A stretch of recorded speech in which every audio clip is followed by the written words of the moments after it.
حضرت محمد صلی اللہ علیہ وسلم کی وفات کے صرف 48 سال بعد ہی آپ صلی اللہ علیہ وسلم کے نواسے حضرت امام حسین کو بیٹل آف کربلا میں شہید کر دیا گیا۔ یہ واقعہ کیوں پیش آیا اور یہ اسلامک ہسٹری میں اتنی امپورٹنس کیوں رکھتا ہے، آج ہم یہ ڈسکس کرتے ہیں۔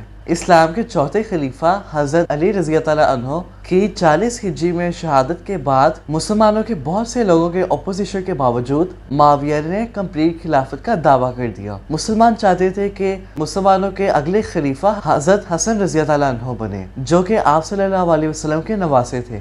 حضرت حسن نے بہت سے سالوں کی کانفلکٹ کے بعد خون خرابے کو اوائڈ کرنے کے لیے معاویہ کے ساتھ ایک پیس ٹریٹی سائن کی۔ اس امن کے معاہدے کا رول یہ تھا کہ معاویہ اپنے بعد اپنی مرضی کے کسی اور بندے کو نیکسٹ خلیفہ نہیں بنا سکے گا۔ 50 ہجری میں حضرت حسن رضی اللہ عنہ کو بھی شہید کر دیا گیا، جس کی وجہ سے آپ کی ڈیوٹیز حضرت امام حسین رضی اللہ عنہ نے سنبھالی۔ جب معاویہ نے 60 ہجری میں اپنے بیٹے یزید کو مسلمانوں کا اگلا خلیفہ منتخب کیا تو حضرت حسن اور معاویہ کا معاہدہ ٹوٹ گیا، جس سے امیہ ڈائنیسٹی یعنی بنو امیہ کا رول شروع ہو گیا۔ یزید نے اپنی حکومت کرپشن، وائلنس اور رشوت سے پھیلائی۔ اس نے اپنی حکومت کو قانونی بنانے کے لیے حضرت امام حسین سے بیعت کرنے کی ڈیمانڈ کی۔ حضرت امام حسین نے یزید کو سپورٹ کرنے سے انکار کر دیا کیونکہ وہ اوپنلی کرپٹ انسان تھا۔ حضرت امام حسین کو یزید کی قتل کی دھمکی کی وجہ سے مدینہ چھوڑ کے جانا پڑا۔ آپ رضی اللہ عنہ کو عراق میں کوفہ سے کئی ہزاروں خط ملے، جس میں کوفہ کے لوگوں نے آپ رضی اللہ عنہ یزید کے خلاف سپورٹ کرنے کا وعدہ کیا۔ حضرت امام حسین کوفہ جانے سے پہلے مکہ میں حج کرنے گئے، لیکن مکہ میں یزید کے خون خرابے سے بچنے کے لیے انہوں نے حج چھوڑ دیا اور انہیں وہاں سے جانا پڑا۔ اس طرح آپ رضی اللہ عنہ اپنی فیملی اور ساتھیوں کے ساتھ کوفہ کے لیے روانہ ہو گئے۔ اس سب کو دیکھ کر یزید نے کوفہ میں لوگوں کی بغاوت کو روکنے کے لیے ایک گورنر کو منتخب کیا اور اسے کوفہ کی طرف بھیجا، جس کی وجہ سے کوفہ کے ہزاروں لوگوں نے یزید کی دھمکیوں، خون خرابے کے ڈر کی وجہ سے حضرت امام حسین کی سپورٹ چھوڑ دی۔ جب آپ رضی اللہ عنہ کوفہ پہنچے تو ان پر یزید کی آرمی کے ایک دستے نے حملہ کر دیا۔ ایک اور بڑی آرمی جس کی تعداد ہزاروں میں تھی اور جس کو عمر بن سعد لیڈ کر رہے تھے، اس نے بھی حضرت امام حسین کے کیمپ کو گھیر لیا۔ یزید کی آرمی نے حضرت امام حسین اور ان کی فیملی کے پانی کے ایکسس کو بھی روک لیا، جس کی وجہ سے سب بڑوں اور بچوں کو عراق کی صحرا کی سخت گرمی میں کئی دن تک پیاس برداشت کرنا پڑی۔ یزید کی آرمی نے حضرت امام حسین سے پھر سے بیعت کی ڈیمانڈ کی اور بیعت نہ دینے پر قتل کی دھمکی بھی دی۔ اس سب کے باوجود آپ رضی اللہ عنہ نے ان کی بات نہیں مانی۔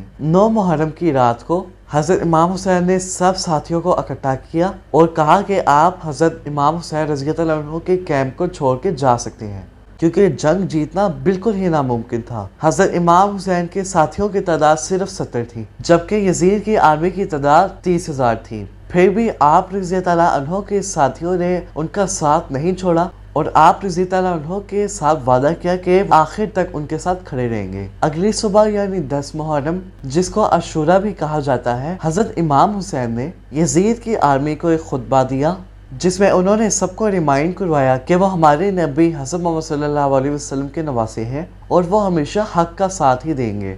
حضرت امام حسین کی خطبے کی وجہ سے حر، جو یزید کی آرمی کا ایک جنرل تھا، اس نے حضرت امام حسین کی آرمی کو جوائن کر لیا۔ پھر جنگ شروع ہوئی، جس میں حضرت امام حسین کے ساتھ 70 لوگ تھے اور انہوں نے گروپ بائی گروپ یزید کی 30,000 کی فوج کا سامنا کیا اور وہ سب گروہ در گروہ لڑ کر شہید ہو گئے۔ آخر میں حضرت امام حسین کے خاندان کے چند لوگ بچے اور انہیں بھی شہید کر دیا گیا۔ حضرت امام حسین نے اپنے 6 مہینے کے بیٹے حضرت علی اصغر کے لیے یزید کی فوج سے پانی کی درخواست کی، لیکن انہوں نے آپ رضی اللہ عنہ کے بیٹے حضرت علی اصغر کو تیر مار کر شہید کر دیا۔